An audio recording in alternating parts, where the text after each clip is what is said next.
everybody. And thank you guys for joining us this morning for another great announcement in the great state of Georgia that's literally going to impact every community in our state. Proud to be here with the greatest First Lady in the country, Marty Kemp, with us today. And her sidekick, the First Lady of the House, Dale Burns, is with us today. So it's great to have you ladies with us. I also just want to thank Speaker Burns for being here. House Appropriations Committee Chairman Matt Hatchett is with us, and one of my floor leaders, Senator Bo Hatchett, is with us. Lieutenant Governor Jones and Appropriations Chairman Blake Tillery from the Senate, unfortunately, were unable to join us due to prior commitments, but I just want to reiterate and thank them for their support.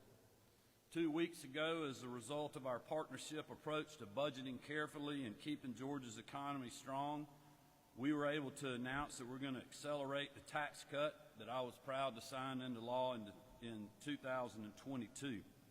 Today, as a result of those same principles and this same partnership, we're able to announce 2 investments that will directly impact all parts of our state.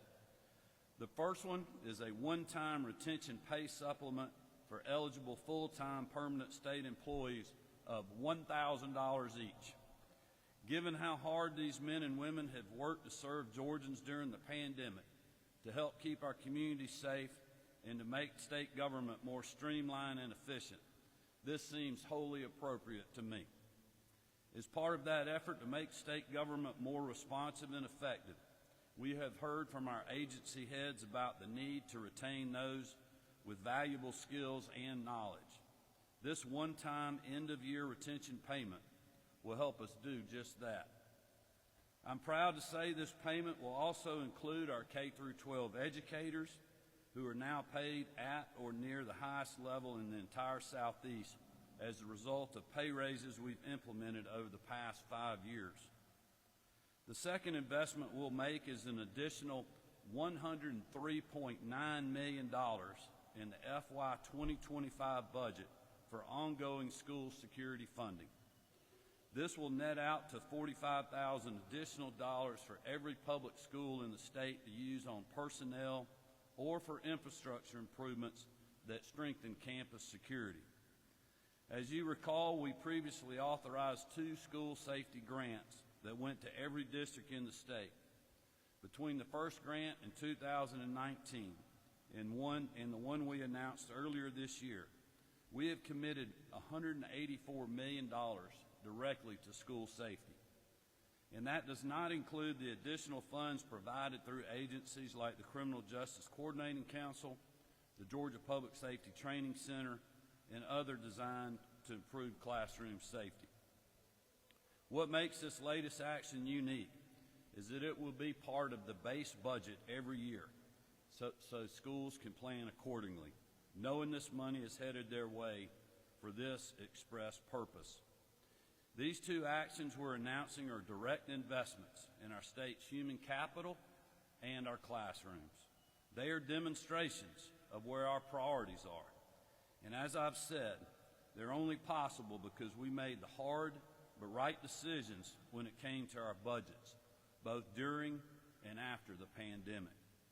We're able to make these investments today because we made sure the state's economy was on sound footing, because we didn't grow government, but instead made it more efficient, and because we did not commit one-time money to long-term liabilities. So I want to thank the leaders next to me, along with the members of the General Assembly, for their work and partnership. I also want to thank Director Rick Dunn and the team at the Office of Planning and Budget that have put a whole lot of time and effort into these actions and helped to make this possible. It's going to be a good Christmas and a new year here in Georgia. And there's more good news coming in the weeks and months ahead, so stay tuned. With that, I want to turn it over to Speaker of the House, the Honorable John Burns. Speaker.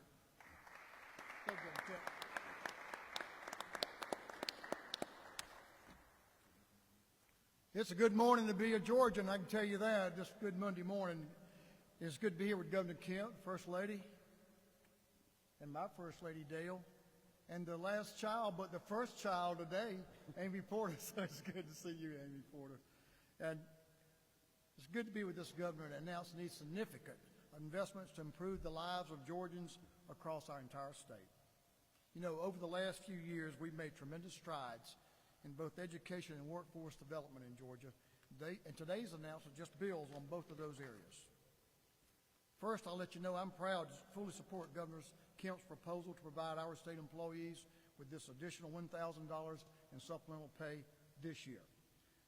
This additional pay also builds on the $2,000 across the board pay raise we passed last year for our state employees. Our state employees here in Georgia are really the team behind the team that delivers critical services to our state's citizens. Many times, as we all know, they do thankless work to ensure Georgians can get access to their benefits, obtain a business license, explore health care options, or even visit one of our tremendous state parks.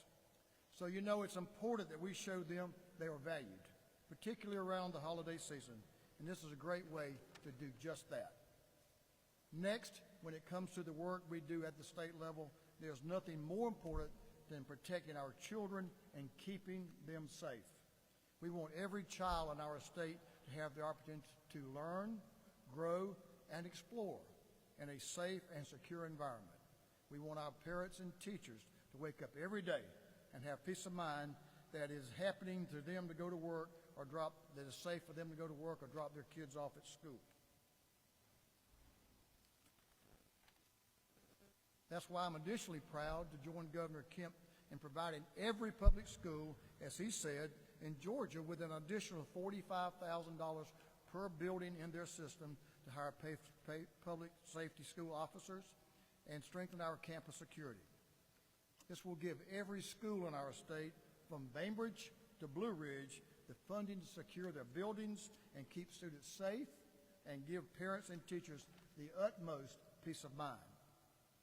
Over the past few years, we've made significant investments in our K-12 education system, from $7,000 in pay raises for our teachers to expanding early literacy initiatives.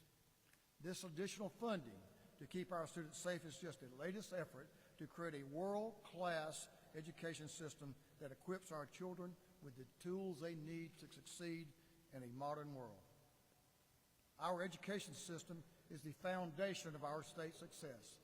We can't talk about job creation, economic development, workforce, and talent issues without making educational success our focus.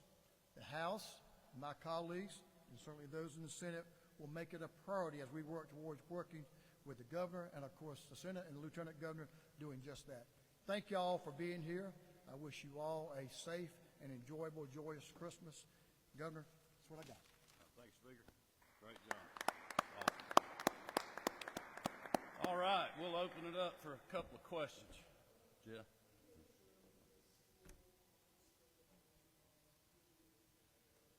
Well, as you know, we'll make sure that they're going to do that.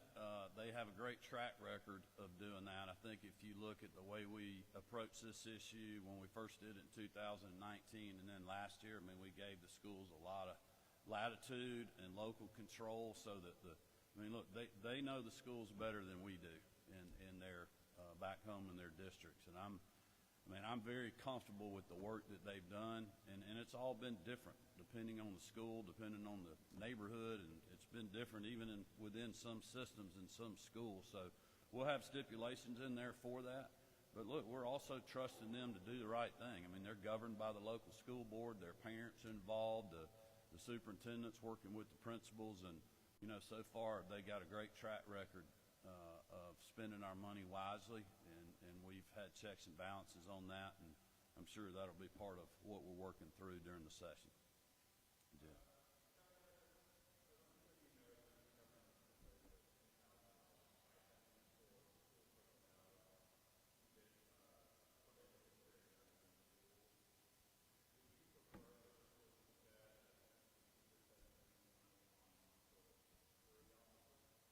Well, first of all, I haven't seen, other than the news stories, the Lieutenant Governor's proposals. There's all kind of proposals that will be coming forward during session, and so we'll look forward to, looking at those. But this is basically us working through, and the Lieutenant Governor's supportive of this $45,000 number was really a number where if the schools want to hire a school resource officer, this funding should be able to take care of that. And that's what it was designed for, really, so we could have a school resource officer in every school, if that's what the locals do. I mean, I think especially when it comes to school security, local control is extremely important, because there may be some schools that they could better spend their money on something besides personnel. You know, it may be hardening the school, it may be cameras, it may be some sort of system or what have you. So we're trusting the schools to do that. The key is that this is going to be in the base funding. You know, there is a law that was passed in 2014, the Safe Carry Protection Act, that gives districts the ability to arm personnel in the schools right now. So that's been on the books for a long time in Georgia, and we're not having to pay anybody to do that.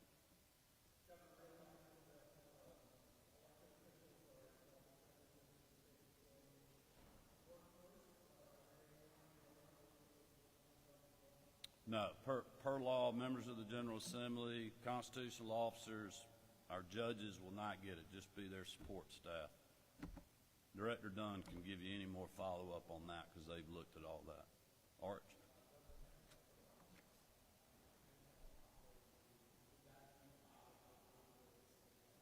Well, this will be more toward the school safety side of things. Now, we have put money in the budget for mental health counselors, and we're continuing to look at that issue.